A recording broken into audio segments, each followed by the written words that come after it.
Location: Belle's living room. Evening. Sound of a running shower in the background. Alex is sitting on a couch while Belle enters the stage.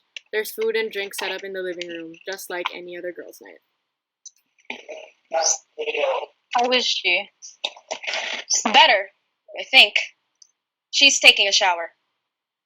Makes sense. It's a fairly common reaction. Is it? Based on what I've read. Oh. Have you read about this a lot? Not really. I mean, I read the news. Sometimes I Google stuff, but nothing extensive. How do you know what to trust, though? It feels like there's so much contradicting information about this stuff. I mean, don't people have a variety of reactions to stuff like this? Like, not everyone comes in crying and shaking and stuff, right? That's why you have to fact check everything you read, and why you have to listen really carefully when someone tells you what happened to them. Is that why you were asking Jess all of those questions earlier? When she came in and told us what happened. Is that why you started getting into the nitty-gritty of it? Partially. I mean, part of it was wanting to know what happened to her exactly so that we can figure out if there was something she did or said or anything. Wait, something she did or said? Yeah. Like if she invited him to do it? Well, not exactly. Like it's her fault? What? No, of course not. Then what did you mean when you said figure out if there was something she did or said?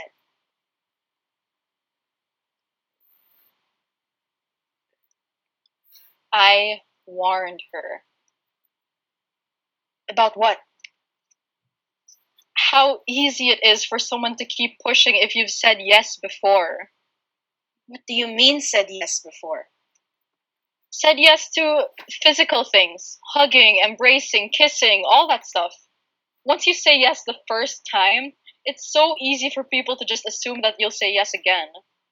So you think it's her fault because she let him kiss her and hold her before? No, it's not that. Then what? Look, Belle, hear me out, okay? It's just that Jess is a very physically affectionate person. I mean, she gave us both hugs goodbye the first day we met her, remember? Maybe she said yes to something else with him before, which made him think it'd be okay for him to try something else. And you think that's on her? It's more complicated than that, Belle. Try me. Alright. She said that he tried to kiss her, right? Multiple times, even though she said no. He only stopped when she physically stood up and moved away from him, right? Yeah. Why'd he keep going even after she clearly said no?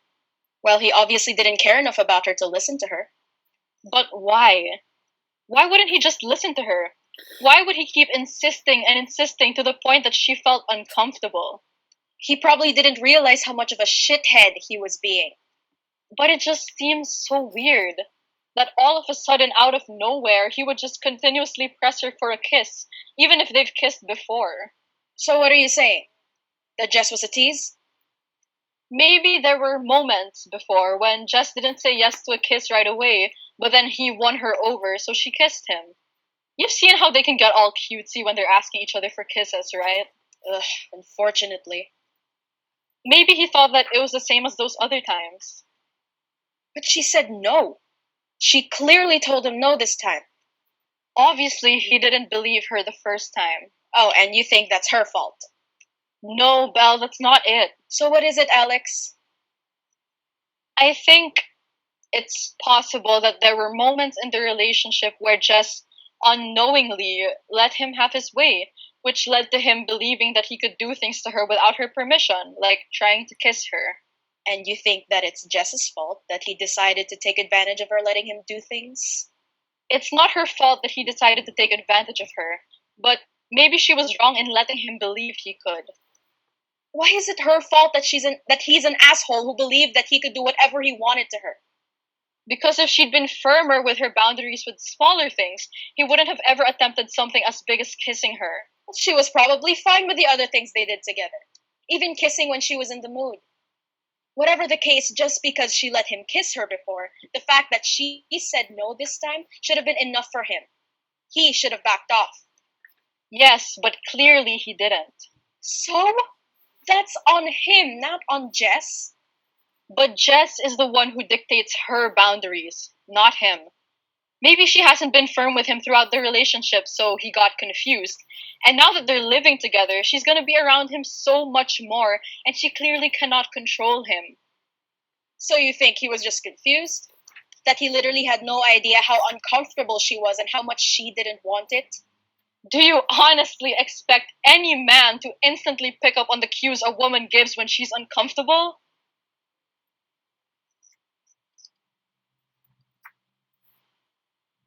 We can't control him, Belle. All we can do is help Jess figure out what she can do to protect herself. So that's it. We're just gonna help her change to accommodate this asshole. It's not about accommodating him. Isn't it? Why should she have to be the one to adjust to an asshole who clearly doesn't respect her?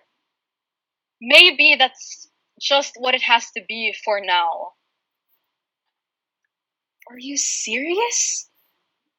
Look, this world is full of assholes, okay? As nice as it would be to teach them right from wrong, we can't sit around and wait until they learn.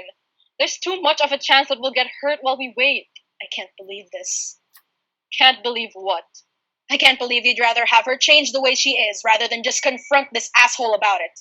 I'm not saying that she shouldn't talk to him about it. Of course I think she should.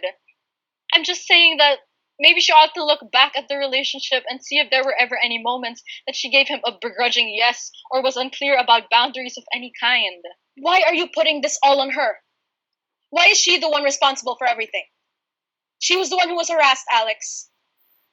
I know that, Belle. That's why we should talk to her about it. What do you mean?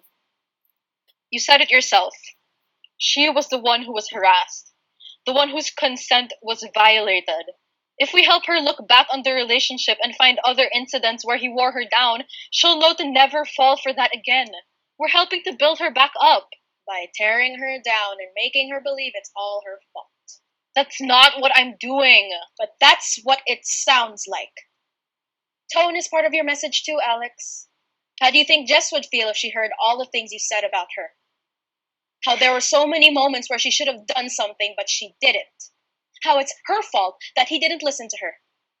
How it's because she was unclear and confusing that he did that to her. Can you imagine how horrible that would make her feel? It sounds like you're blaming her. I'm not trying to blame her. I'm trying to help her see that she has a responsibility. Why would she have a responsibility? It's not up to her whether or not she gets harassed. It's not up to her whether or not she gets harassed, but it is up to her to make sure that she is wary and alert when her boundaries are threatened. When shit like this happens, it's important that we can be objective and help her realize the mistakes she made before this, so that she knows how to protect herself and be firmer with her boundaries in the future. You want to talk about what Jess would think if she heard me talking? What do you think she'd say if she heard you talking about her? What are you talking about? You don't think it was her fault. You clearly don't think she could have done anything. Because she couldn't have. No, Belle, she could have. Whether you know it or not, you can always say no to something. No matter what situation you're in, you can always say no, especially when she's uncomfortable. We have to teach her that. Remind her that she's a person with agency. And you think the best way to do that is by pointing out all of her flaws in her relationship? I never said it was gonna be fun. I just think that it's something she needs to go through. And you think she has to go through it right now? Right after she's experienced this traumatic thing? Well, when else would you want her to do it? Maybe tomorrow? When she's not so upset and fresh from the incident? But now is when she'll be most alert and aware. Really? Now more than ever, you need to make sure that she's emotionally stable enough to talk about what happened and reevaluate her relationship. If she's too emotional, then she won't be able to think clearly. Or did your research not tell you that?